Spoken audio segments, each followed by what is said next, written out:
Imagina a seguinte situação. Eu acordo no passado, 15 anos atrás, só que sabendo tudo que eu sei hoje sobre ser escritora no Brasil e mercado editorial. O que eu faria diferente, né? Muita coisa.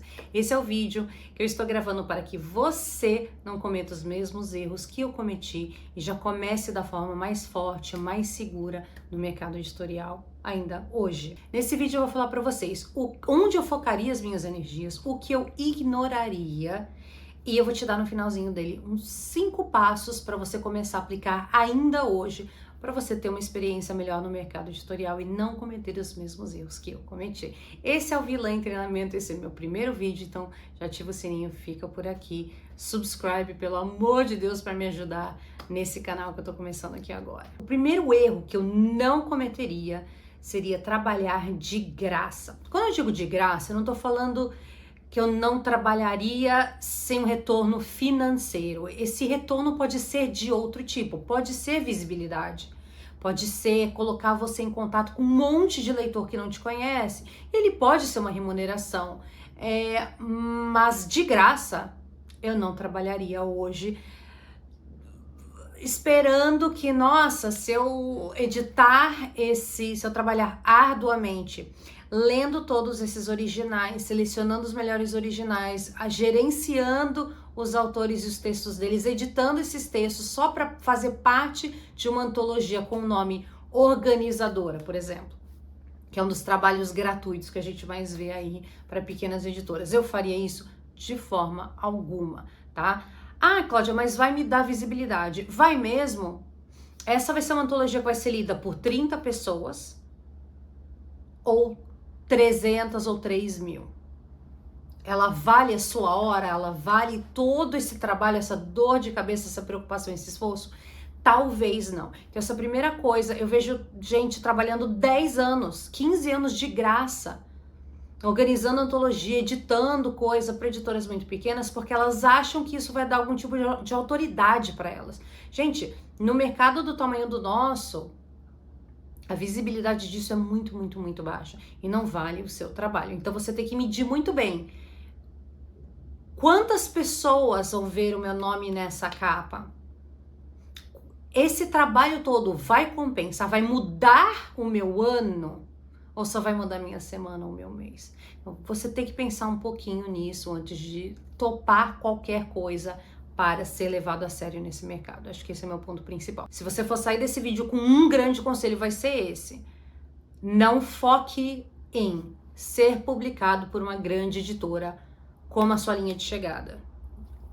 A sua experiência inteira no mercado vai ser uma merda se o seu objetivo for ser publicado por uma grande editora. Não só porque é difícil, não só porque é raro, mas porque quando você chega lá não é tudo que você pensou que seria. Eu não tô falando da minha experiência, tô falando da experiência de dezenas e dezenas de autores com quem eu tenho amizade, ou pelo menos um tipo de relação de amigável mesmo, da gente poder desabafar e conversar sobre isso, e quase, na verdade, eu acho que eu conheço 1 ou 2 que estão felizes. A grande maioria publicou em grandes editoras, estou falando de editoras grandes mesmo, e tiveram experiências que foram muito frustrantes e muito ruins. Então, eu não tô falando que a sua experiência vai ser ruim necessariamente, a minha não foi ruim, mas se você tem isso como ponto de chegada, como validação, é só você um escritor, quando isso acontecer, esquece. Até porque, quando você mira no sucesso, você não alcança o sucesso.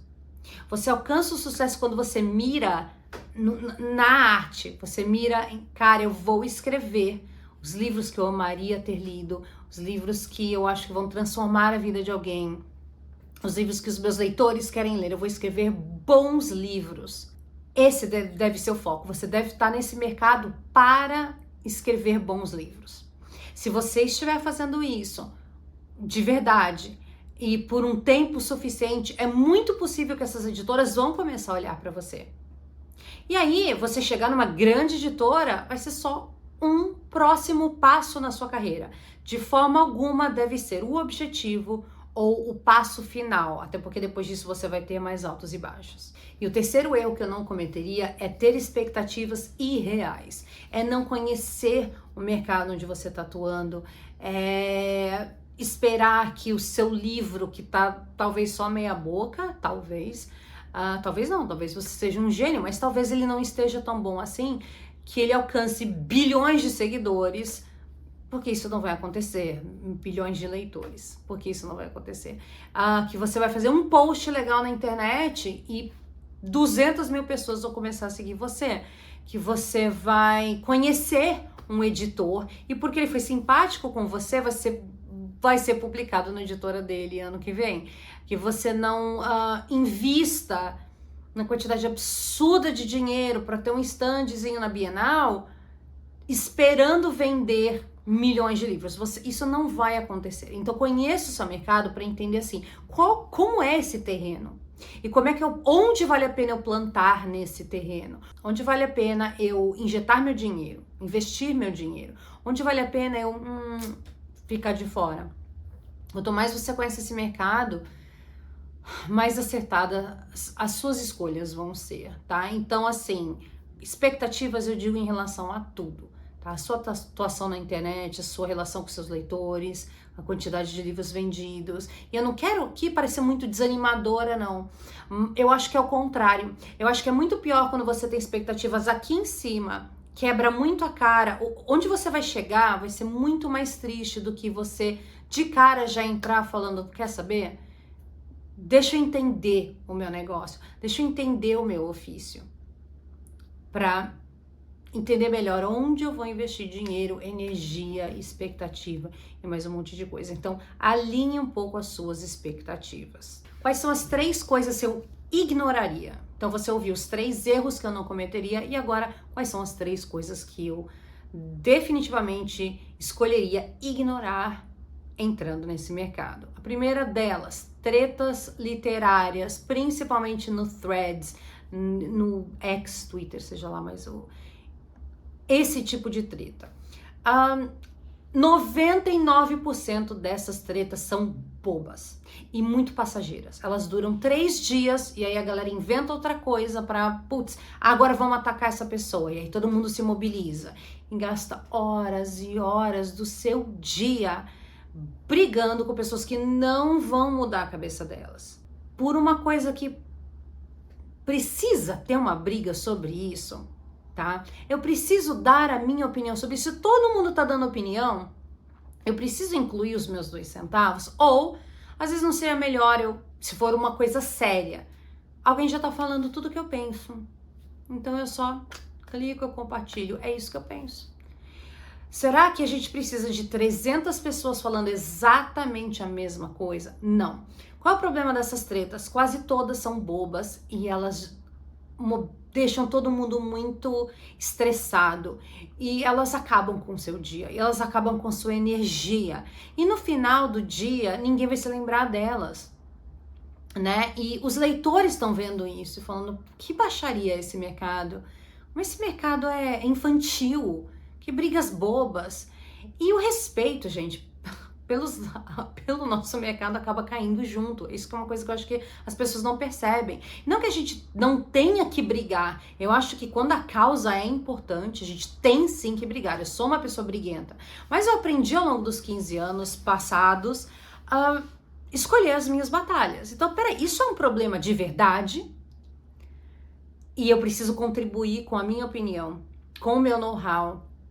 Eu preciso me posicionar, até porque é a coisa certa e justa a fazer, ou isso é só mais uma treta boba no Threads hoje. É a sua inteligência, é a sua maturidade, é a sua sabedoria que vão falar pra você, vale a pena engajar com isso. Isso vale eu passar 2 dias brigando com as pessoas, ou isso não vale. E você vai ver cada vez mais que quase nenhuma vale. Algumas são importantes. Em algumas a gente tem que se posicionar. Em algumas a gente tem que realmente comprar a briga, porque é a coisa certa a ser feita. Na maioria delas é besteira, é perda de tempo e desperdício da sua energia, que você deveria estar usando para outras coisas.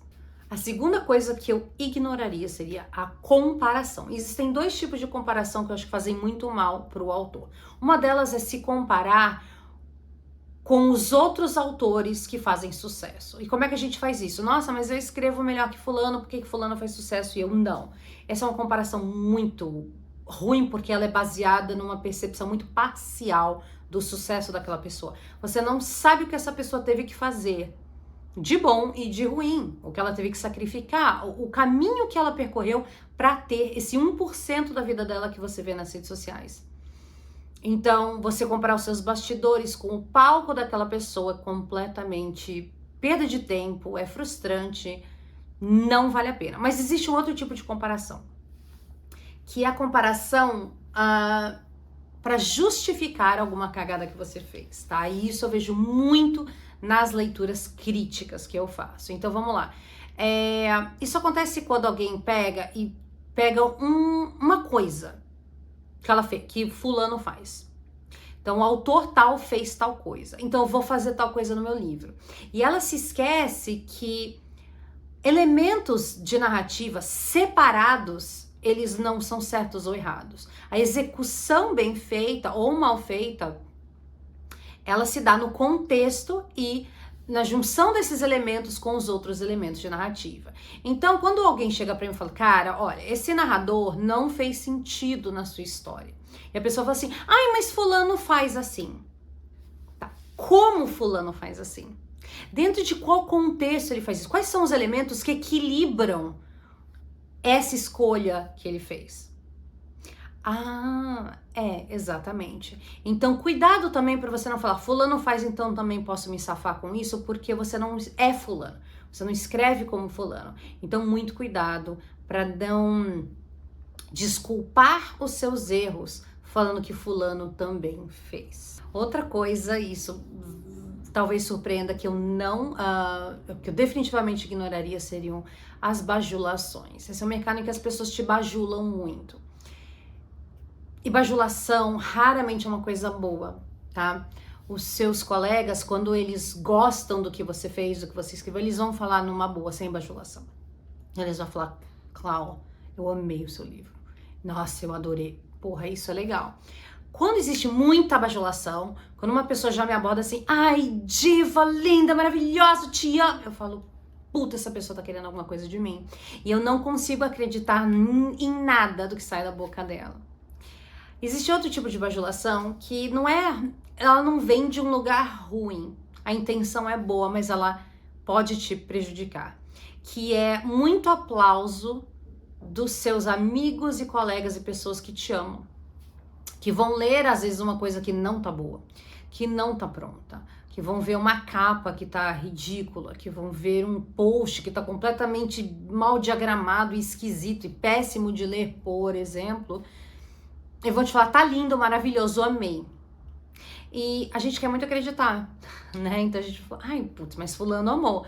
Isso também eu vejo muito em leitura crítica, quando eu pontuo uma coisa que tá muito problemática num livro. Tipo, olha, essa protagonista tá assim, assim, assim, assado, e você vai ter que mexer um pouquinho na construção dela, no arco dela, e alguém fala assim, ai, mas os meus betas amaram ela.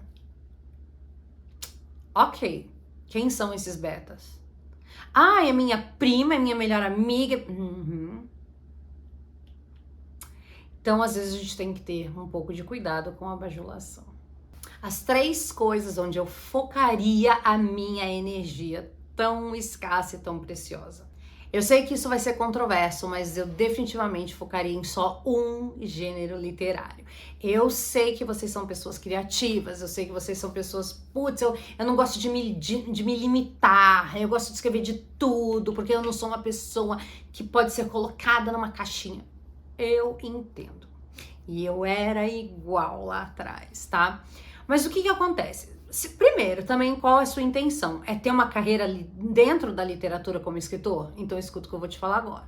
Se não for, se você é um médico, um advogado, um engenheiro, um analista de sistema, sei lá, nem sei se essa profissão ainda existe, e você só escreve por prazer e você não faz questão nenhuma de ter uma carreira, ignora o que eu tô falando. Divirta-se, crie, seja livre, faça a sua arte. Mas Se você quer ter uma carreira como escritor, viver de escrita, é muito importante que até você se estabelecer nessa carreira, até os seus passos serem mais firmes, até você ter certa autoridade, você vai ter que focar em um gênero. E depois você expande, depois você dá um pulinho aqui, você dança um pouquinho ali, depois você volta.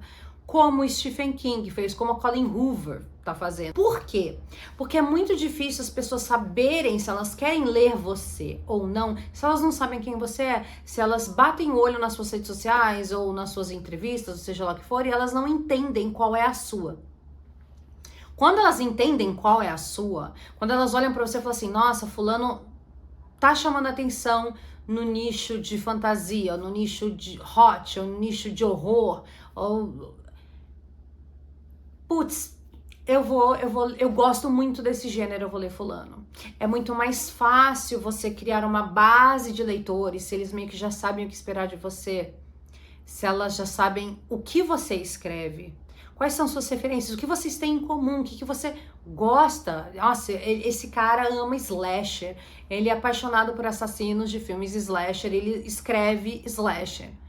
Você vai atrair as pessoas que gostam daquilo, você vai criar uma base de leitores. Agora, se você lançou um livro infantil ano retrasado, uma romantasia ano passado, e esse ano você vai lançar um livro de horror, as pessoas não sabem bem qual é a sua. E fica muito mais difícil você criar uma comunidade que gosta, que está interessada no que você vai escrever dessa forma. É justo, não é justo? Isso é assunto para talvez outro vídeo, mas ainda é o melhor caminho. Agora, Cláudia, eu me recuso.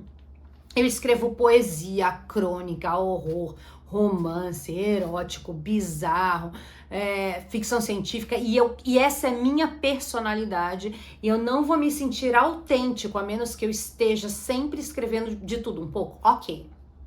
Ok, então essa vai ser a sua personalidade.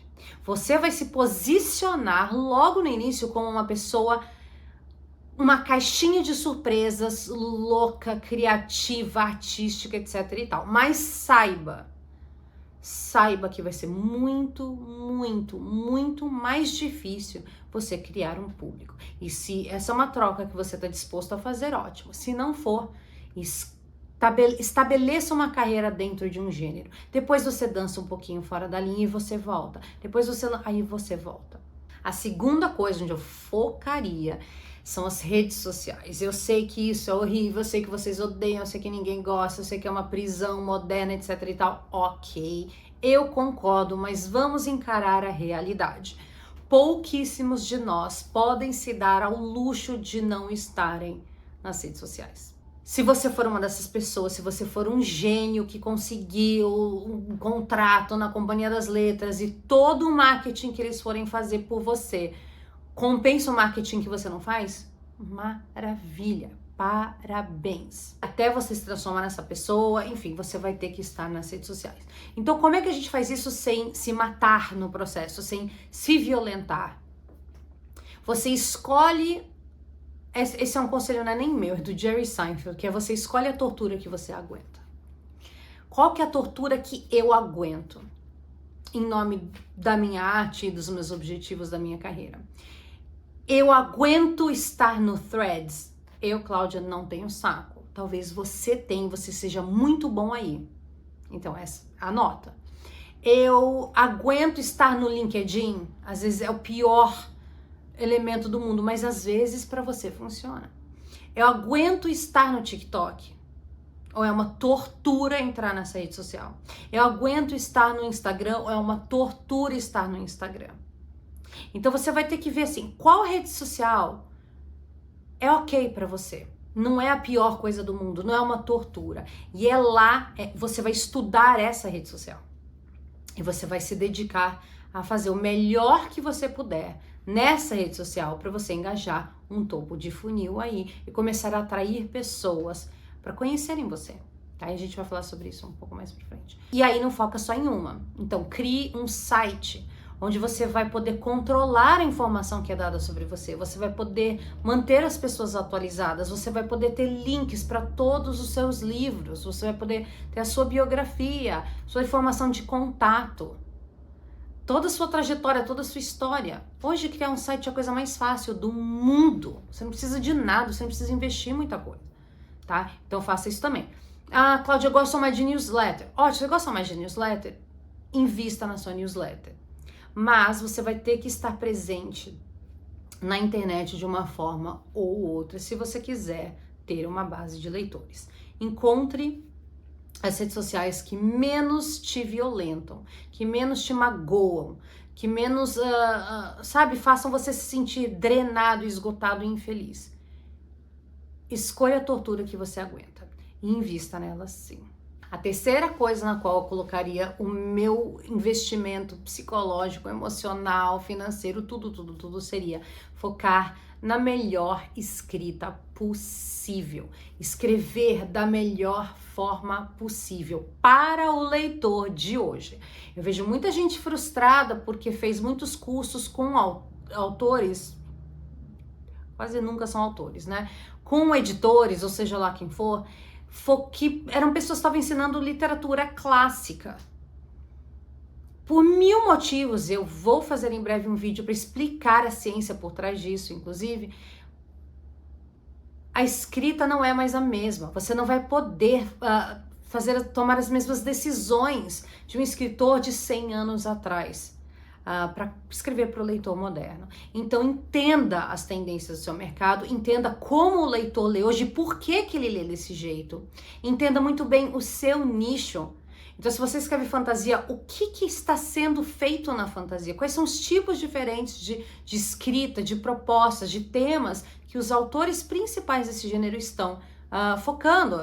E estude isso. E foque em escrever do melhor jeito possível para a audiência de hoje. Você tem que investir no seu ofício. Vamos para os 5 passos práticos, coisas que você pode começar a fazer hoje, ou essa semana, ou esse mês, no mais tardar, para começar a plantar as sementes nos lugares certos dentro do mercado editorial. A primeira coisa que eu faria, que eu teria feito lá atrás, é encontrar um bom curso de escrita criativa. O que eu quero dizer com um bom curso? Curso é o que não falta hoje em dia no mercado. Existem cursos muito baratos, cursos muito caros, existem pós-graduações que até alguns anos atrás não existiam. Aqui a gente não tem uma faculdade de escrita criativa como você tem lá fora. Lá fora você pode se formar em Creative Writing. Aqui no Brasil você não tem isso, você tem letras. E pergunta para qualquer pessoa que faz letras se ela aprendeu a escrever ou não, e ela vai falar que não. Então, como é que você encontra um bom curso? E aí é claro que eu tenho que fazer o full disclosure aqui, porque obviamente eu tenho um curso de escrita. Então, eu não vou falar que você tem que fazer o meu, tá? Se você quiser, ótimo, as informações estão aqui embaixo. Se você não quiser, tudo bem. Mas saiba escolher um bom curso para você não aprender besteiras que estão disseminando por aí. E para você não desperdiçar o seu dinheiro, porque nesse mercado, o dinheiro que você economiza é um dinheiro que você vai poder usar numa leitura crítica, você vai poder investir em marketing, o nosso dinheiro é sagrado. Então, como é que a gente sabe o que é um bom curso? Primeiro, na comunicação desse curso, quais são os exemplos que essa pessoa está dando? Porque essa pessoa fica puxando exemplo de novo, de clássico, só de clássicos, né? Fica com o pé atrás. Agora, se essa pessoa parece que ela entende da escrita moderna, da escrita para hoje em dia, quais são os mecanismos de uma escrita que prende a atenção do leitor hoje, ok. Segundo, essa pessoa só fala sobre escrita ou ela escreve? Isso eu acho importante porque... Ou ela edita também. Bons editores podem dar excelentes cursos de escrita. O importante nessa história é que você desenvolva um olhar de águia para entender quem tem autoridade real e quem tem autoridade comprada. Não é difícil comprar autoridade hoje. O que eu faço? Eu invisto muito em tráfego pago. Você vai ver anúncios dessas pessoas o tempo todo. Mas o que eu tenho para mostrar de fato? O que eu publiquei? Quem eu publiquei? Se não for um escritor, se for um editor, Quem essa pessoa publicou? Ela tá por trás de quais sucessos? E sucesso pode ser sucesso comercial ou sucesso de crítica, tanto faz, mas obras, o trabalho dela foi reconhecido de alguma maneira por uma autoridade. Isso foi feito? Então, se essa pessoa não escreve, ela não tá vivendo a vida que ela tá aconselhando você a viver. Se ela não vive essa vida, por que ela deveria te ensinar alguma coisa? Ah, Cláudia, porque ela trabalha com edição de livros. Ah, ok, ótimo. Então, aonde? Por quanto tempo? Dá para mensurar, quando você pesquisa essa pessoa, dá para mensurar o sucesso dela? Ou tudo que você sabe sobre esse sucesso e essa autoridade é o que ela te falou? Cuidado com isso, porque eu já vi nesses cursos pessoas falando coisas, falando, meu Deus do céu, é literalmente o contrário do que todos os editores do mundo estão falando, e essa pessoa está falando com muita convicção. Recentemente aconteceu uma coisa no mercado, que uma autora escreveu uma coisa no livro dela, que eu juro que por um momento eu pensei que fosse meme, porque eu nunca imaginei que um escritor seria capaz de escrever tal coisa num livro. Foi tão absurdo que, enfim, viralizou, todo mundo falou muito dessa pessoa porque ela fez uma cagada dessas. E eu não tô aqui pra julgar o que ela fez ou não. Eu tô aqui pra falar o seguinte, essa pessoa tinha não sei quantos mil seguidores e dava aulas e dicas de escrita. Então, cuidado com quem tá dando muita dica se essa pessoa não tem real autoridade nesse mercado. É muito fácil, como eu já disse, comprar autoridade hoje.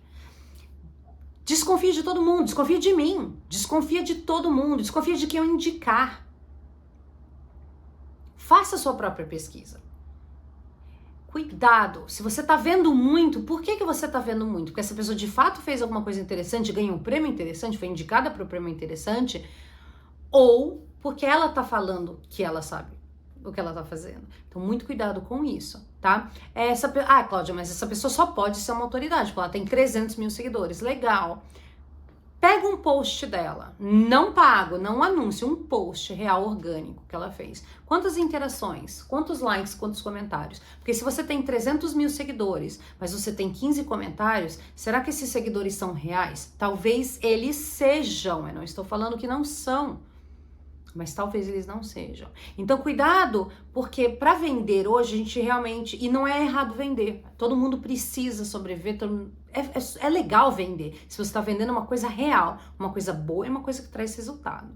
Agora, para vender, as pessoas criam máscaras de quem elas são e dos resultados que elas têm. É por isso que uma coisa que pode até parecer controversa, mas eu sempre fiz questão de fazer, por exemplo, quando eu falava do meu curso, eu falava, cara, são tantos...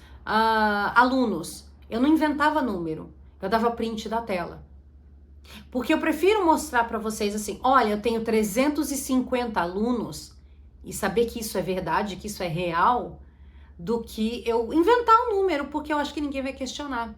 Eu já formei 4 mil escritores. Cadê? Pede um fact-checking quando os números são muito doidos. Pede um fact-checking.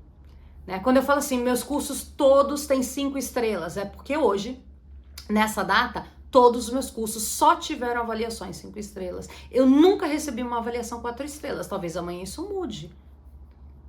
Mas é uma coisa que você pode checar. Você entra lá e você vai ver. Tá? Então, cuidado muito com essa pessoa. Existe um termo em inglês que é muito legal, que é walk the talk. Que ela caminha o que ela fala.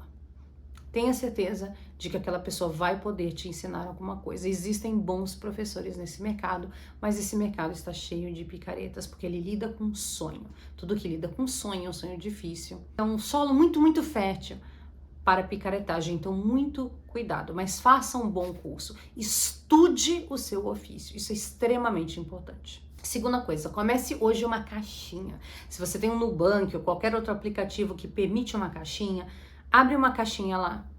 Essa caixinha você vai colocar que seja R$5 por mês.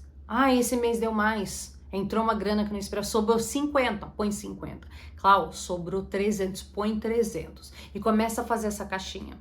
Pra quê? Porque quando você terminar o seu livro, você vai precisar de serviços editoriais. E talvez você tenha uma reserva de R$ 4.000 e possa investir em vários serviços. Em uma leitura crítica, e um copydesk profissional, e uma puta de uma revisão e tráfego pago. Show! Não tenho isso. Aí você vai ter que escolher onde investir. O que sobrar nessa caixinha, o que você tiver no final dessa caixinha, você vai ter que usar muito bem. Você vai ter que fazer uma reservazinha para o marketing do seu livro. Hoje em dia isso é importante, mas é muito mais importante que você ponha um bom livro no mundo. Então reserve uma graninha para contratar um copydesk com uma pessoa qualificada, tá? E eu acho talvez até mais importante que o copydesk, uma boa leitura crítica, tá bom? Para que o seu original chegue na melhor versão possível dele, você coloque no mundo um livro bom, do qual você sempre vai ter orgulho, tá? Então começa a fazer uma reservazinha, você vai precisar de um bom revisor. Bom revisor no mercado editorial é a coisa mais difícil de achar. Você tem mais chance de encontrar a sua alma gêmea, o amor da sua vida, do que um bom revisor. Mas quando você for contratar um bom revisor, você vai ter que remunerar esse profissional. Então vá desde agora, não espera para, putz, meu livro só vai ficar pronto daqui a 2 anos. Ótimo, comece uma reservazinha hoje, dentro das suas possibilidades, dentro do que é possível para você. Mas coloca sempre, pinga uma graninha lá, tá? Porque você vai precisar de serviços editoriais quando o seu livro estiver pronto. Terceira coisa é, crie público desde o primeiro dia. Isso é uma coisa que 15 anos atrás eu nem pensava em criar público. Na verdade, eu fiz isso muito na cagada. Mas hoje, nossa, é muito importante. Mas eu vou pensar no marketing depois que o livro estiver pronto. Não. Pensa no marketing agora.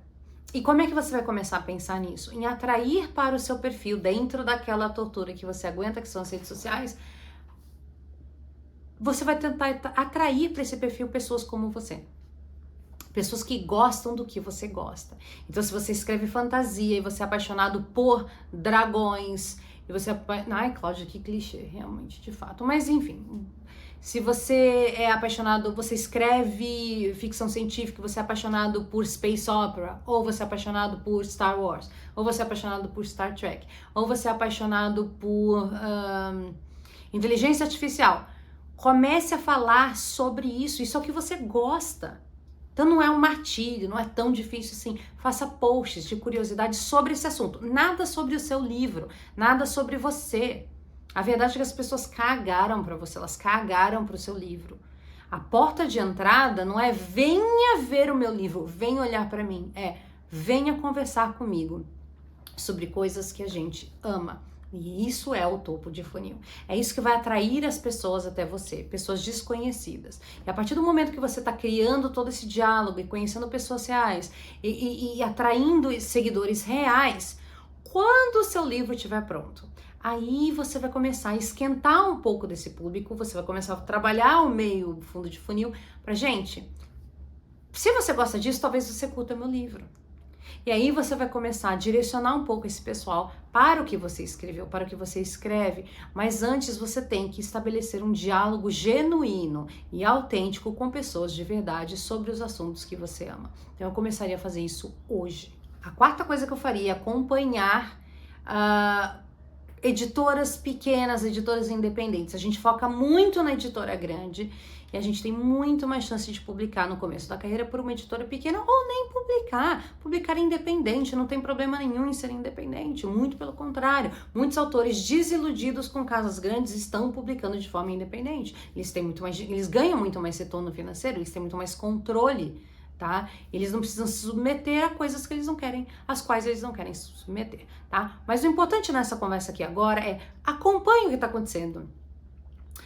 Coloque um alerta no Google para concurso literário, para edital literário, edital de livros, para você ser notificado toda vez que uma notícia relevante sobre esse assunto aparecer no Google. Então, putz, tá tendo tal concurso. Então, eu vou participar. Tá tendo tal edital, eu vou participar. Mas também acompanhe editoras pequenas que publicam o tipo de livro que você escreve. Porque se você começar um diálogo genuíno e real com essas editoras, e você acompanhar o trabalho delas, e você apoiar o trabalho delas, e você comentar o que elas fazem, e você realmente no final desse processo tiver um livro bom, é muito mais provável que você vá conseguir ser lido, ou pelo menos ter uma brecha dentro dessas editoras. E isso é muito mais interessante para você no começo de uma carreira do que você ficar mirando na editora lá Impossível, que só publica 2 nacionais por ano. E a quinta coisa que eu faria é participar de algum coletivo de autores, tá? Pode ser uma associação, pode ser só um grupo informal, pode ser só um grupo de WhatsApp, seja lá o que for. Participe, converse com outros autores. Veja esses autores, seja visto por esses autores. Porque quando você for divulgar o seu livro, essa é a turma que vai te ajudar. Essa é a turma que vai te apoiar. Quando você abrir um financiamento coletivo, essa é a turma que vai te apoiar. Se essa organização for ainda mais séria, digamos, como a ABEST, que é uma associação, então ela ela tem um CNPJ e ela tem uma proposta, ela tem regras, melhor ainda. Por quê? Porque essas são as pessoas que vão levar você na Bienal. Essas são as pessoas que vão ter uma premiação. Essas pessoas vão abrir determinado edital ou campanha ou evento literário ou te colocar dentro de uma feira literária na sua cidade. O grupo, quanto mais organizado ele for, mais chances você vai ter de ter êxito dentro desse grupo. Então fique atento. Eu sei que a gente tem essa tendência, eu sou antissocial, eu sou um outsider. Eu entendo um pouco isso, porque o escritor, ele é um pouco assim, sim. Mas você não pode ser também extremamente burro a ponto de se isolar completamente, mas querer ser visto e ser lido. É incompatível. Tá? Então, assim, de novo, dentro da tortura que você aguenta, faça parte. Você não precisa postar intimidades nesse grupo. Você não precisa conversar com todo mundo e bajular pessoas nesse grupo. Não é muito sobre isso que eu tô falando. Eu tô falando sobre estar num lugar onde você pode aprender, ensinar, trocar experiências e sim, se divulgar. Estabelecer conexões verdadeiras com outros seres humanos que fazem o que você faz, que se interessam pelo que você faz. Apoie essas pessoas. É o que no mercado corporativo a gente chama de networking, mas eu acho que é mais do que isso. Eu acho que o coletivo é resistência dentro do mercado editorial. Então faça parte de um grupo desses. Bom, pessoal, é isso. Esse foi o vídeo de estreia, super passional, como eu sempre vou ser, brutalmente honesto, como eu sempre vou ser. E me avisem aqui se vocês curtiram, como é que tá esse som, como é que tá essa iluminação, o que eu caguei, o que eu fiz de errado, o que vocês odiaram, mas conversem comigo e me deem ideias do que vocês gostariam de ver no canal. Aqui eu vou falar sobre o mercado literário, mas eu também vou falar sobre criatividade. Eu também vou falar sobre livros que mudaram a minha vida, livros que eu amo, livros que eu odeio, o processo de escrita, o processo de leitura. Então esse é um canal não só para escritores e pessoas criativas, mas também para leitores. Me avisem aqui o que vocês gostariam de ver no Vilã em Treinamento e sigam as dicas que eu dei nesse vídeo, pessoal. Economizem tempo, dinheiro, energia e dor, porque esse é um mercado que parte corações. Ele pega você pelos cabelos, ele te arrasta pela lama e ele te chuta na boca. E se você não tiver os pés no chão, se você não tiver muito seguro e tranquilo no que você está fazendo, você vai quebrar a cara e você vai cair em golpes. E você vai sofrer bastante. Então, não faça todas as cagadas que eu fiz, escuta a mãe e se inscreva no canal.